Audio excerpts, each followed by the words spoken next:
Shalom saudara-saudara, selamat hari Minggu dan juga selamat pagi. Hari ini kita kembali lagi di hari yang berbahagia ini, hari kemenangan Tuhan, di mana kita bisa kembali belajar kebenaran firman Tuhan yang akan menumbuhkan iman kita, meneguhkan iman kita, bahkan menerangi segenap jalan yang akan kita tempuh. Saudara-saudara, firman Tuhan hari ini diambil dari Injil Markus 8 ayat 1 sampai 9. Injil Markus 8 ayat 1 sampai 9. Saya akan bacakan bagi saudara-saudara sekalian.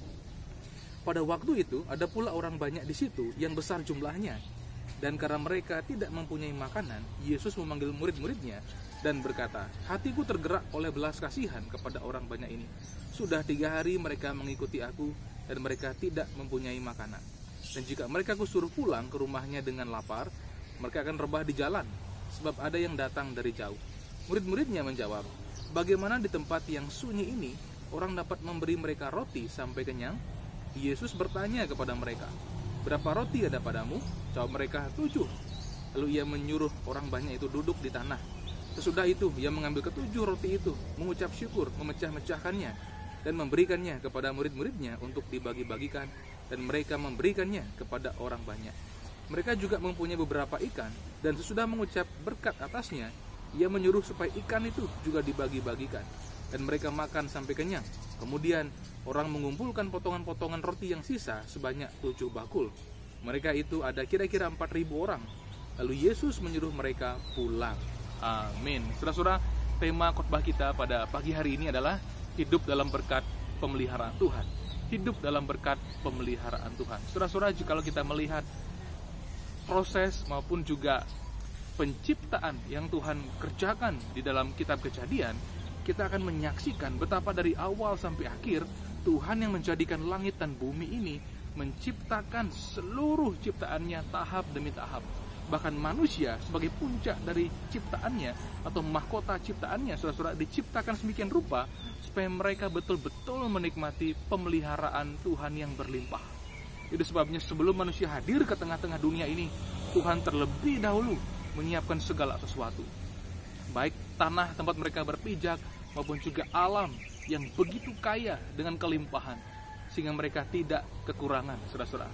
Sehingga jikalau kita menempatkan diri kita di Taman Eden pada waktu itu, kita akan melihat betapa dahsyatnya pemeliharaan Tuhan, betapa hebat karyanya bagi manusia ciptaannya yang dikasihi dan dijadikannya mahkota di tengah-tengah dunia ini, saudara-saudara. Namun peristiwa yang indah dan dahsyat itu tidak bertahan lama. Karena ketika manusia menjatuhkan dirinya ke dalam dosa, pada waktu itulah segala pemeliharaan Tuhan nampaknya tidak maksimal bisa dinikmati. Tanah mulai menghasilkan semak duri, manusia harus berpeluh untuk mendapatkan makanannya, saudara-saudara.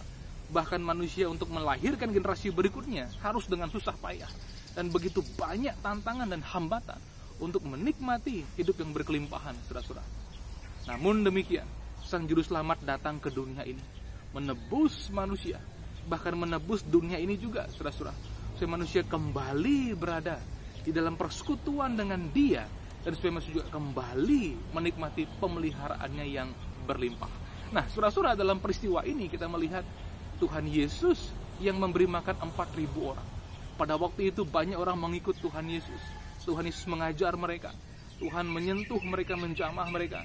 Namun ketika semuanya sudah selesai dan hari sudah mulai gelap, saudara-saudara, Tuhan berkata kepada murid-muridnya bahwa mereka harus memberi makan kepada orang banyak itu. Saudara-saudara, firman Tuhan berkata, hati Tuhan Yesus tergerak oleh belas kasihan. Tuhan melihat banyak orang yang begitu lapar, belum mendapat makanan yang cukup, saudara-saudara, dan tidak mungkin pulang dengan kondisi itu. Hati Tuhan tergerak dengan belas kasihan. Namun ketika Tuhan Yesus berbagi isi hatinya kepada mereka, para muridnya justru merasa pesimis, saudara-saudara. Sebenarnya Tuhan tahu apa yang akan Dia lakukan, tapi para muridnya lebih condong kepada melihat kekurangan. Karena kebutuhan begitu banyak, tapi penyediaan, saudara-saudara, tidak seberapa. Para murid pada waktu itu belum dapat menyelami seperti apakah dalamnya dan lebarnya hati Tuhan Yesus itu, yang begitu berbelas kasihan kepada orang banyak itu. Melihat para murid yang pesimis, Tuhan berkata kepada mereka, "Berapa roti yang ada padamu?" Saudara-saudara, sekalipun kebutuhan begitu banyak, begitu besar, yang Tuhan tanyakan pertama-tama rupanya, berapa roti yang ada padamu? Betul, kebutuhanmu begitu banyak, barangkali sulit sekali memenuhi semuanya. Tapi apa yang masih kamu punya? Ketika Tuhan bertanya kepada mereka, saudara-saudara, para murid menjawab, ada 7 roti, saudara-saudara. Ada 7 roti. Kemudian Tuhan Yesus meminta roti itu, saudara-saudara, dan menyuruh agar orang banyak itu duduk berkelompok-kelompok. Ketika roti itu di tangan Tuhan Yesus, Tuhan mengucap berkat, kemudian memecah-mecahkannya, dan menyuruh murid-muridnya membagi-bagikannya kepada orang banyak itu, saudara-saudara. Dan hal yang sama dia juga kerjakan bagi ikan-ikan yang ada beberapa potong itu, saudara-saudara. Kemudian Tuhan memecah-mecahkannya, Tuhan memberkatinya, mengucap syukur, mengucap berkat atasnya, saudara-saudara. Dan juga menyuruh murid-muridnya mengerjakan hal yang sama. Apa yang terjadi? Ketika roti dan ikan itu dibawa kepada Yesus, Tuhan mengucap syukur, memecah-mecahkannya. Rupanya roti dan ikan itu dilipat gandakan, saudara-saudara. Dari jumlah yang sedikit, ketika diucapkan syukur, ketika dipecah-pecahkan, berlipat kali ganda dalam jumlah yang sangat besar. Sehingga ketika mereka membagi-bagikannya, mereka kaget. Rupanya 7 roti dan beberapa ekor ikan itu, saudara-saudara, dapat mencukupi kebutuhan 4.000 orang laki-laki, belum termasuk wanita dan juga anak. Suatu mujizat yang besar dan dahsyat sekali. Tuhan ingin menunjukkan bahwa sekalipun dunia telah jatuh, Dia datang sebagai Sang Juru Selamat. Sekalipun di dunia manusia susah payah mengusahakan kehidupannya, tapi Tuhan datang sebagai Sang Pemelihara yang membuat, saudara-saudara, segala yang tidak mungkin menjadi mungkin. Tuhan yang mampu memberkati yang sedikit dapat mencukupi kebutuhan dalam jumlah yang banyak, saudara-saudara. Sampai hari ini sesungguhnya kita membutuhkan pemeliharaan Tuhan. Bagaimanapun kondisi kita butuh pemeliharaan Tuhan. Khususnya, saudara-saudara, jikalau kita berada dalam kondisi yang juga membutuhkan kebutuhan hidup setiap hari, bahkan dalam jumlah yang sangat besar, saudara-saudara, jangan berkecil hati. Kita punya Tuhan Yesus Kristus. Satu hal yang mesti saudara pegang adalah Tuhan berkenan, Tuhan berkehendak supaya kita terpelihara. Hati Tuhan Yesus melihat orang yang kekurangan. Tuhan itu tergerak, saudara-saudara, dengan belas kasihan. Itu sebabnya Tuhan Yesus senantiasa berbagi isi hatinya kepada murid-muridnya. Kita murid-murid Tuhan Yesus. Oleh karena itu, sebagai murid-murid Tuhan Yesus, saudara-saudara, peganglah prinsip-prinsip pemeliharaan ini. Tuhan berkenan memelihara kita dan mewahyukan isi hatinya kepada kita. Itu sebabnya seberapapun yang kita punya, jangan lupa membawanya kepada Tuhan Yesus dan mengucap berkat atasnya, saudara-saudara. Karena beberapa orang ketika melihat jumlah yang sedikit langsung kecil hati. Mengapa hanya segini? Jumlahnya terlalu sedikit, saudara-saudara. Begitu kita mendapat sesuatu, rezeki, barangkali, saudara-saudara, penghasilan, bawalah kepada Tuhan Yesus. Ucapkan syukur, saudara-saudara. Tuhan, terima kasih. Kami mempunyai penghasilan, kami mendapat rezeki hari ini. Tuhan berkati. Tuhan jadikan ini mencukupi segala kebutuhan kami, saudara-saudara. Karena ada mujizat dalam ucapan syukur. Dari dulu sampai sekarang, sulit sekali bagi orang yang bersungut-sungut untuk melihat karya Tuhan yang besar. Sulit sekali bagi orang yang penuh keluh kesah untuk membuka mata melihat penyediaan Tuhan. Tapi berbahagialah orang yang bersyukur. Jikalau hari ini kita menetapkan hati kita untuk bersyukur, Tuhan, kami bersyukur. Seberapapun yang kami punya saat ini, kami bersyukur, Tuhan. Karena kami tahu, bukan soal jumlah, tapi soal Engkau yang hadir di hidup kami. Engkau dapat memberkatinya dan membuatnya cukup untuk kehidupan kami. Saudara-saudara, itu hal yang penting sekali. Oleh karena itu, bawalah kepada Tuhan Yesus. Seberapapun penghasilan kita, seberapapun pendapatan kita, bawa kepada Tuhan. Ucapkan syukur, minta Tuhan memberkatinya, saudara-saudara. Ini yang pertama-tama. Berikutnya yang kedua, saudara-saudara, jangan lupa berbagi. Barangkali secara logika kita berpikir begini, bagaimana mungkin saya berbagi untuk saya saja, untuk keluarga kami saja? Ini sudah begitu pas, saudara-saudara. Tapi ada mujizat juga di dalam berbagi. Tuhan pernah berjanji dalam firman-Nya bahwa barang siapa yang memberi, mereka akan menerima. Bahwa apapun yang kita beri kepada orang lain, saudara-saudara, ibarat kita menabur benih. Jikalau kita berbagi rezeki misalkan, itu pun juga sebenarnya kita sedang menabur benih. Oleh karena itu, lihatlah sekeliling kita. Jikalau kita mau jujur, saudara-saudara, banyak orang lebih susah dari kita. Karena kadangkala dalam pikiran kita yang sempit, kita berpikir kita orang yang paling malang, kita orang yang paling susah di dunia ini. Tapi jikalau kita mau jujur, lihat di sekeliling kita, kiri kanan, saudara-saudara, di depan, di belakang kita, tidak sedikit orang yang lebih malang, yang lebih sulit kehidupannya daripada kita. Oleh karena itu, yang penting sekarang adalah bagaimana kita juga belajar berbagi. Saudara-saudara, Tuhan berkata, berbagi dengan apa yang ada padamu, bukan dengan apa yang tidak ada padamu. Saudara-saudara, ketika kita belajar berbagi secara konsisten, lihatlah betapa Tuhan rupanya mampu melipat gandakan apa yang kita bagi, saudara-saudara, mencukupi kebutuhan mereka dan juga kebutuhan kita. Jikalau memang kita berbagi dengan ucapan syukur.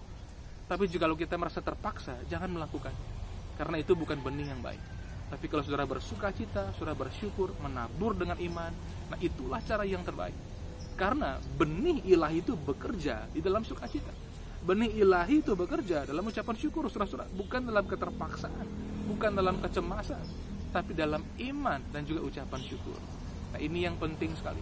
Beberapa orang berkata begini, kami berbagi untuk mengingatkan diri kami sendiri bahwa sesungguhnya Tuhanlah yang memelihara kami, bahwa Bapa di surga yang memelihara kami. Jadi dia berbagi sebenarnya bukan semata-mata karena dia punya terlalu banyak, tapi untuk mengingatkan dirinya bahwa sesungguhnya Tuhanlah yang memelihara hidupnya, saudara-saudara. Dengan berbagi dia ingat, sebagaimana Tuhan memelihara dia, Tuhan juga berkenan memelihara orang lain melalui dia. Ini juga hal yang sangat penting sekali. Saya percaya saudara-saudara sudah mulai melakukannya dan teruslah melakukannya. Karena dengan demikian kita berbahagia di dalam belas kasihan Tuhan, juga di dalam keamahan, dalam kasihnya yang menyentuh hati banyak orang. Hari ini, saudara-saudara, Tuhan Yesus telah bertahta di sorga, memegang pemerintahan di sorga dan juga di bumi. Dan Tuhan menjadikan kita orang-orang percaya tubuhnya. Artinya manifestasi kehadiran Tuhan di dalam dunia yang kelihatan ini hadir melalui orang-orang percaya. Itu sebabnya ketika Tuhan telah mewahyukan hatinya kepada kita, hatinya yang penuh dengan belas kasihan, saudara-saudara, mulailah mengambil bagian di sana, saudara-saudara. Kita barangkali punya sedikit, tapi jika kita mengumpulkan apa yang kita punya dengan tubuh Kristus yang lain, artinya saudara-saudara kita orang percaya, maka saya yakin jumlahnya tidak lagi sedikit. Dengan mengumpulkannya, menyatukan kekuatan yang ada, penyediaan yang ada, saudara-saudara, itu mampu menolong orang-orang yang dalam kesulitan yang besar. Jadi hari ini, saudara-saudara, ingatlah, Tuhan itu penuh dengan belas kasihan. Tuhan melihat begitu banyak orang yang kesusahan, hatinya sesungguhnya tergerak. Tuhan mewahyukan kehendaknya kepada kita, saudara-saudara. Selain untuk diri kita sendiri, pemeliharaan kita, sesungguhnya juga pemeliharaan Tuhan bagi orang lain. Itu sebabnya gereja sebagai persekutuan gereja lokal maupun juga sinodal selalu berusaha mengambil bagian untuk menolong orang-orang yang kesusahan. Mulai dari komunitas orang percaya maupun juga saudara-saudara kita, sesama manusia yang dalam kemalangan, saudara-saudara. Bagi kita yang barangkali melihat data-data seberapa orang bisa memberi dan jumlah yang dikumpulkan, kadang-kadang jumlahnya begitu banyak, kadang jumlahnya biasa saja, tapi kadang juga jumlahnya tidak begitu banyak, saudara-saudara. Itu pun juga tidak menjadi soal, karena yang penting adalah bagaimana kita berbagian dalam menaburkan benih kebaikan ini. Tuhan pernah berkata dan memberikan janji yang manis dalam firman-Nya bahwa apa yang ditabur orang itu juga yang akan dituainya. Orang yang menabur sedikit akan menuai sedikit juga, saudara-saudara. Namun demikian ingatlah hal ini. Ketika kita menaburkan kebaikan, saudara akan menuai kebaikan. Ketika saudara menaburkan rezeki, saya yakin saudara pun juga akan menabur rezeki. Kemudian ketika saudara menaburkan seberapa yang saudara mampu, itu akan kembali, saudara-saudara. Tuhan akan mengembalikannya dengan caranya. Tapi jangan juga menabur kapan baliknya ya, kapan baliknya. Jangan juga berpikir seperti itu. Karena orang yang menabur, orang yang tekun menabur akan terus menabur tanpa bertanya kapan mendapatkan kembali. Seperti seseorang yang, saudara-saudara, katakanlah seorang ibu yang melihat lahan sedikit di rumahnya, dia menabur benih cabai, dia menabur benih tomat barangkali, dan lain sebagainya. Dia selalu mengerjakannya setiap hari ketika saudara-saudara dia menyiapkan makanan. Tanpa sadar, benih itu tumbuh. Dan ketika benih itu tumbuh ada pengharapan. Dan ketika benih itu berbuah, saudara-saudara, dia bersuka cita. Dia tidak perlu menghitung waktunya, tapi suatu hari itu pasti akan terjadi. Jadi hari ini ingatlah, Tuhan itu berkenan memelihara dunia sekalipun telah jatuh ke dalam dosa. Tuhan mewahyukan dirinya penuh belas kasihan dan berkenan memakai kita umatnya, saudara-saudara, dan berkenan juga menggunakan apa yang kita punya. Tuhan berkuasa melipat gandakan yang sedikit menjadi banyak. Dan jikalau kita berbagian satu dengan yang lain, menyatukan kekuatan potensi penyediaan yang sudah ada, saudara-saudara, maka jumlahnya pasti mencukupi seberapapun yang kita perlukan. Karena sesungguhnya Tuhan memelihara kita sedemikian rupa untuk kita bisa berbagi satu dengan yang lain. Jika ada saudara-saudara kita yang barangkali kekurangan, bukan berarti Tuhan tidak memelihara dia, tapi sesungguhnya Tuhan berkenan memelihara dia lewat keberadaan kita juga, lewat kehidupan kita sebagai seorang saudara di dalam Tuhan, dan juga sebagai sesama manusia. Nyatakanlah belas kasihan Tuhan, supaya banyak orang mengerti dan melihat bahwa Tuhan itu baik, dan Dia menghendaki agar ciptaannya terpelihara, dan agar umatnya juga terpelihara dan mencari berkat di tengah-tengah kehidupan ini. Hiduplah dalam berkat pemeliharaan Tuhan setiap hari.